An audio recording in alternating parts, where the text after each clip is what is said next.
नमस्कार, मैं आपके साथ रिंकी वाजपेयी। आप देख रहे हैं राइट मीडिया समाचार। आइए शुरुआत करते हैं आज की कुछ खास खबर से। राष्ट्र की एकता और अखंडता बनाए रखना सर्वोच्च जिम्मेदारी है। एडवोकेट आशीष शेलार। मुंबई राष्ट्र सर्वोपरि है। राष्ट्र की सेवा करना हमारा कर्तव्य है। राष्ट्र की एकता और अखंडता को बनाए रखना हमारी सर्वोच्च जिम्मेदारी होनी चाहिए। आरएसएस के 100 वर्ष पूर्ण होने पर बी कंधारी प्रॉपर्टीज के बिहारी कंधारी द्वारा सिंधी समाज को एकत्रित करके कंधारी परिवार द्वारा बांद्रा पश्चिम के बाल गंगाधर रंग मंदिर में आयोजित कार्यक्रम हिंद जन्म हर जन्म का भव्य आयोजन किया गया। प्रमुख अतिथि के रूप में बोलते हुए महाराष्ट्र के कैबिनेट मंत्री एडवोकेट आशीष शेलार ने उपरोक्त बातें। उन्होंने कहा कि आरएसएस हिंदुत्व की आत्मा है, जिसके बिना हिंदुत्व अधूरा है। उन्होंने कार्यक्रम के आयोजक बी कंधारी प्रॉपर्टीज के बिहारी कंधारी, विकी कंधारी तथा अर्जुन कंधारी पूरे कंधारी परिवार को शानदार कार्यक्रम के आयोजन के लिए भारतीय जनता पार्टी की तरफ से बधाई देते हुए कहा कि आने वाले दिनों में भी आप ऐसे ही कार्यक्रम आयोजित करके हिंदुत्व और सनातन को मजबूत करने का काम करते रहें। एडवोकेट शेलार ने कहा कि देश के विकास में सिंधी समाज महत्वपूर्ण भूमिका है। देश को जब भी जरूरत पड़ी सिंधी समाज ने आगे बढ़ते हुए अपना योगदान दिया है। इस मौके पर कंधारी परिवार के प्रमुख मुखिया बिहारी कंधारी ने कहा कि आरएसएस और हिंदुत्व एक दूसरे के पूरक हैं। दोनों को एक दूसरे से अलग नहीं किया जा सकता। उन्होंने अधिक से अधिक लोगों को आरएसएस से जुड़ने की अपील की है। अर्जुन कंधारी ने कहा कि राष्ट्र की एकता और अखंडता की रक्षा करना हर व्यक्ति का आवश्यक कर्तव्य होता है। हर व्यक्ति को अपने राष्ट्र पर अभिमान होना चाहिए। अर्जुन कंधारी ने हाल ही में छत्तीसगढ़ पार्टी के प्रमुख विधायक अमित बघेल द्वारा सिंधियों को पाकिस्तानी कहे जाने पर घोर आलोचना करते हुए कहा कि सिंधी समाज भारत की आत्मा में बसता है। भारत के लिए जब भी जरूरत पड़ी सिंधी समाज ने हमेशा अपने प्राणों की आहुति दी है। उन्होंने कहा कि आने वाले दिनों में भी जब भी देश को खून की जरूरत पड़ेगी, सबसे पहले सिंधी समाज भारत के लिए सर कटाने को तैयार मिलेगा। इस अवसर पर राष्ट्र प्रेम से जुड़े अनेक सांस्कृतिक कार्यक्रमों का आयोजन किया गया।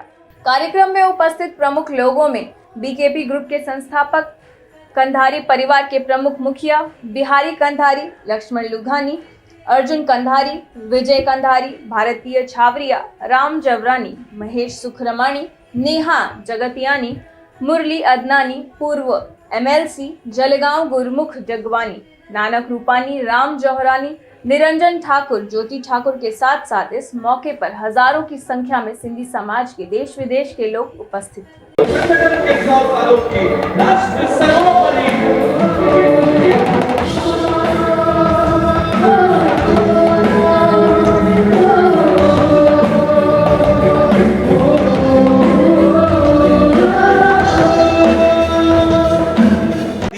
इसलिए हुए हैं कि हम बताना चाहते हैं कि हम हिंदुत्व को पूरा सपोर्ट करते हैं, हम हिंदुस्तानी हैं, ये सब जानते हैं। और हम आज सब एक होकर ये बताना चाहते हैं कि अगर किसी को भी हमसे ओपन चैलेंज करना हो, डिस्कशन करना हो हमारे हिस्ट्री के बारे में, अगर उनको मन में कोई भी विचार है तो हमसे पूछें, हम उसका सही जवाब देंगे। हर जगह मैं कहता हूँ कि सांस्कृतिक कार्यक्रम के बीच में आकर कोई नेता अगर ज्यादा भाषण करता है तो उसके पार्टी के वोट कम होने का रिस्क बढ़ता है। तो इतना तो मैं करूंगा नहीं, क्योंकि अभी कॉर्पोरेशन के चुनाव आने वाले हैं और आप सबका आशीर्वाद मुझे चाहिए, है ना? मेरा हाथ ऊपर करके जरा बोले, है ना? Thank you. आज वैसे तो मैं कोई प्रचार के लिए नहीं आया हूं, लेकिन आज ये मौका बहुत ही भावनात्मक है। कंधारी परिवार से मेरा संपर्क गए 20 सालों से है। ये परिवार की अपनी एक विशेषता ये है कि अपने माताजी के जन्म दिवस को, जो आज दुर्भाग्यवश अपने बीच में नहीं है, बावजूद उसके 80th बर्थडे को कैसे मनाया जाए, उनकी याद तो रोज आती है। वो आज अपने में नहीं है, ये याद अपने मन को सताती भी है। उन्होंने जो बचपन में आपको, आपके परिवार को दिया हुआ प्रेम, साथ, आशीर्वाद और परिवार को आगे बढ़ाने के लिए की हुई मेहनत, ये आज भी इस परिवार के सभी सदस्यों के मन में ताजा है। हम उस संस्कृति से आते हैं जहां पर माँ अपने को तकलीफ झेलती है लेकिन अपने बच्चों को तकलीफ न आए इसके लिए पूरा न्यौछावर है। जैसा मैंने आपको कहा कि आरएसएस का जो जर्नी है कि कैसे आरएसएस बनी और कैसे बीजेपी का क्रिएशन हुआ, कैसे लीडर्स का क्रिएशन हुआ, ये सब म्यूजिक और एआई के माध्यम से बताया जाएगा। तो ये एक यूनिक शो है और ये जो म्यूजिक और एआई को लेकर ये शो बन रहा है वो इस शो को और यूनिक बनाता है। तो आज पूरी जर्नी आप देखेंगे through music and AI visuals. रहूं या ना रहूं ये देश रहना चाहिए, इस भाव के साथ सन 1925 में जब परम पूज्य हेडगेवार जी ने राष्ट्रीय स्वयंसेवक संघ का गठन किया, ये संगठन उस दिन से लेके आज तक समर्पण भाव के साथ, त्याग के साथ, संघर्षों के साथ, जब जब देश को जरूरत रही उनको किसी ने कहा नहीं कि आप आगे आइए, वो स्वयं आगे आए। इसलिए संगठन का नाम है राष्ट्रीय स्वयंसेवक संघ। आप जहां भी देखेंगे देश में अगर कोई ऐसी प्राकृतिक आपदा आ जाए, कोई ऐसी घटना हो जाए, आपको सबसे पहले स्वयंसेवक मिलेंगे। मैं मोहित शेवानी देवांश एंटरटेनमेंट की तरफ से जब मैंने विक्की जी से आग्रह किया कि ऐसा कार्यक्रम हम करना चाहते हैं तो उन्होंने बड़े मन से हमको कहा कि बिल्कुल करिए। 100 सालों की संघर्ष की यात्रा, 100 सालों के त्याग की यात्रा पहली बार हिंदुस्तान में आर्टिफिशियल इंटेलिजेंस की मदद के साथ एक पैरेलल वर्ल्ड रिक्रिएट किया गया है, जिसमें 23 से अधिक लोग हैं जो मंच में संगीतमय तरीके से 1925 से लेकर 2025 तक की पूरी यात्रा सुनाएंगे। क्या हुआ, कैसे हुआ, कब हुआ और किस तरीके से एक जनरेशन के सामने ये यात्रा पहुंचनी चाहिए, उस भाव के साथ इस कार्यक्रम को बनाया गया है। मेरा नाम नानिक रूपानी है।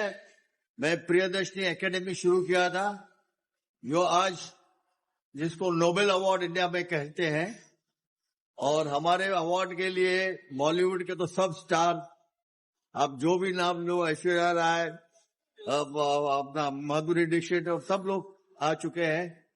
और not only that, even prime minister for Japan वो भी हमारा अवार्ड लेने के लिए आए हैं, इंडोनेशिया का प्रेसिडेंट। लेकिन हमारा एक फोकस है, सिंधी अवार्ड हम हमेशा देते हैं और हर लास्ट 41 ईयर से 25,000 रुपया हम जो सिंधी लिटरेचर है और जो सिंधी समाज को आगे लाने वाला है, सिंधी लिटरेचर को आगे लाने वाला है, उसको भी देते हैं, हिंदी, मराठी, गुजराती। और हर साल 50 लाख रुपया स्कॉलरशिप देते हैं हर लैंग्वेजेस को।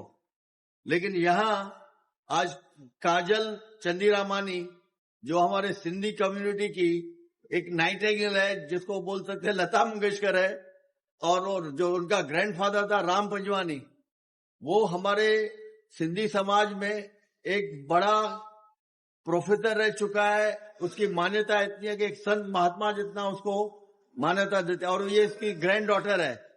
और मैं 1950 से काजल चंदीरामानी की जो माँ थी और उसकी मासी थी, वो राम पंजवानी के साथ गाती थी। और आज she the pride of our Sindhi community. और सिंधी लिटरेचर के लिए, लैंग्वेजेस के लिए हमारी एकेडमी हर साल प्रोग्राम करती है, और इसको आगे बढ़ाने के लिए I wish Kajal Chandiramani all the best. I am sure she is not only known in India but she is known all over the world, and all Sindhi community member they really love her and like her. एक ही लक्ष्य हम सिंधियों का, हमने जो अपनी मातृभूमि छोड़ी वो अनडिवाइडेड इंडिया की थी, एक पूरा हिंदुस्तान का वो एक हिस्सा था। हमें कुर्बानी करने के लिए बोला गया कि भाई आप अपना देश छोड़िए, क्योंकि हमें हमारे हिंदुत्व, हमारे सनातन धर्म के ऊपर गर्व था। हमने अपने में सब कुर्बानी की। यहाँ पे एक आदमी, एक पूर्वी, एक फार्मर की अगर आधा एकड़ जमीन चली जाती तो सुसाइड करते थे। हमने तो हजारों एकड़ बात छोड़ दी, हमने कई महल बाड़ियाँ सब छोड़ दी, सब पैसे छोड़ दिए। तो हमने जो भी कुछ किया उसके लिए हमें गर्व भी है। मुझे समय होता है अगर ऑफिस से तो मैं ज़रूर वो प्रोजेक्ट हाथ में लेता हूँ अगर मैं ऑक्यूपाइड नहीं हूँ।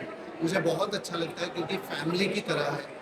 और जो हमारी सिंधी क्वीन है, जो हीरू आंटी, जो अब हयात नहीं है बट हम उन्हें सदा हयात कहते हैं, तो उनकी याद हमेशा आती है और उनका प्यार हमेशा याद आता है। और आज का प्रोग्राम काफ़ी खास है क्योंकि आज 2 स्पेशल प्रोग्राम्स होने जा रहे हैं। एक तो है सिंधी सुरन जी सुरहान, जो दीदी काजल चंदीरामानी जी कर रही हैं, और एक है राष्ट्र सर्वोपरि, जो मोहित शेवानी द्वारा एक कथा में, एक संगीत में एक प्रोग्राम है जो आपको देखने को मिलेगा। और दोनों काफ़ी वेरिएंट है, क्योंकि एक सिंधियत को दर्शाता है और एक पूरे मतलब देश प्रेम को दर्शाता है, जो बहुत ही काफ़ी अच्छा प्रोग्राम है। और जब भी आपको मौका मिले, आसपास में हो, तो आप ज़रूर बी गांधारी प्रॉपर्टीज का ये जो हिन जन्म हर जन्म, be proud to be a Sindhi in entire life. सबसे पहले तो मैं इस कार्यक्रम की शुरुआत में अपने इष्ट देवता झूलेलाल के नाम पर ये प्रोग्राम करता हूँ। आयो लाल कयो झूलेलाल, सबको सचो सता। हमारे सिंधी में एक कहावत है, जो सिंधी में बोलूंगा और आपको मतलब समझाऊंगा, कि बाझारा बई हिक अल्लाह जो अमर पियो अल्लाह, हिक कयो विदो सा बे कयो साव सत्य। हमारे अब्दुल शाह लतीफ भट्टाई साहब कहते हैं कि दुनिया में दो बड़ी चीजें महान हैं, एक भगवान और दूसरी माँ। एक ने पैदा किया और दूसरे ने उसको ऊपर अपनी जान कुर्बान की। तो आज ये जो प्रोग्राम होने जा रहा है हीरूबी कांधानी के नाम से, आज उनका चौथा सीजन बनाया जा रहा है। मैं तीनों सीजन अटेंड कर चुका हूं। एक बहुत बड़ी मिसाल कायम की कांधारी परिवार ने माँ की याद में। बहुत अक्सर कम देखने को मिलता है कि ऐसे लोग अपनी माँ की याद में ऐसा प्रोग्राम करते हैं। तो सबसे पहले मैं धन्यवाद करना चाहता हूं कांधारी परिवार का, कि जिन्होंने इस रवायत को कायम रखा है। और शुभेच्छाएं देता हूं कि इस प्रोग्राम को देख के हर इंसान के दिल में अपनी माँ के लिए कुछ न कुछ याद आए और सबको भगवान करे ऐसा माओ को ऐसे बच्चे मिले। बस 9 वर्ष पूर्ण हुए, पूरे देश में नहीं तो विश्व भर में संघ की, संघ विचारों की, सनातन धर्म की विचारों की गूंज हो रही है। हमें खुशी है कि बिहारी कंधारी साहब ने, मोहित शेवानी ने, उदानी साहब ने, डॉक्टर राम जवारानी साहब ने आज जो एक कार्यक्रम देशभक्ति का रखा है, वह स्तुत्य है। वह कार्यक्रम देशभक्ति जगाने वाला कार्यक्रम है। वह कार्यक्रम सनातनी हिंदुओं को संगठित करने वाला कार्यक्रम है। संघ का जो मूल उद्देश्य है कि देश में हिंदुओं का संगठन हो। हालांकि हम सर्व धर्मों को मानते हैं, लेकिन यह देश भारतवर्ष हिंदू राष्ट्र था और हिंदू राष्ट्र है। कुछ ही वर्षों में यह देश विश्व गुरु के पथ पर चल पड़ा है। 2047 तक हम हर क्षेत्र में आगे होंगे और आज तक के ये जो कार्यक्रम है आज के, वह उसको प्रेरणादायी और ऊर्जा देने वाले साबित होंगे। सबसे पहले तो नमस्कार, मैं भारती छाबरिया हूँ। सिंधी समाज में आज ये बहुत बड़ा प्रोग्राम मुंबई में बांद्रा वेस्ट बाल गंधर्व ऑडिटोरियम में आज ये जो प्रोग्राम हो रहा है, वो हमारी पूज्य माता जी, हम सबकी प्यारी बिहारी कंधारी जी की श्रीमती हीरू आंटी का आज जन्मदिन है। हिन जन्म हर जन्म, ये हर साल प्रोग्राम मनाया जाता है। हमारी आंटी सारे सिंधी कलाकारों को, सिंधी कला को, सिंधी भाषा को बहुत उन्होंने प्रोत्साहित किया और बहुत प्यार दिया। तो उनके ही प्यार के इस उपलक्ष्य में हम यहाँ पर प्रोग्राम मनाते हैं हर साल। आज का जो प्रोग्राम है वो कुछ खास प्रोग्राम है, क्योंकि यहाँ पर आज काजल चंदी रमानी जी, जिसे हम लता मंगेशकर कहते हैं सिंधी समाज की, वो आज बहुत खूबसूरत अपनी गायकी पेश करने वाले हैं। और उनके साथ मोहित शेवानी जी, जो कि आरएसएस का जन्म कब हुआ, कैसे हुआ और राष्ट्र के पूर्व उन्होंने बहुत अच्छा एक एक्ट बनाया है, उसे वो आज पेश करने वाले हैं। सारा सिंधी समाज आज यहाँ पर एकत्रित हुआ है। कोई जलगांव से आया है, कोई अजमेर से आया है, कुछ तो दुबई से भी आए हैं। तो आज का प्रोग्राम बहुत ही महत्वपूर्ण प्रोग्राम है। मैं दिल से धन्यवाद करती हूँ आप सभी का, जिन्होंने भी इस कार्यक्रम में आकर सहयोग दिया, प्यार दिया। हम दिल से उनका शुक्राना अदा करते हैं। Thank you. जय झूलेलाल।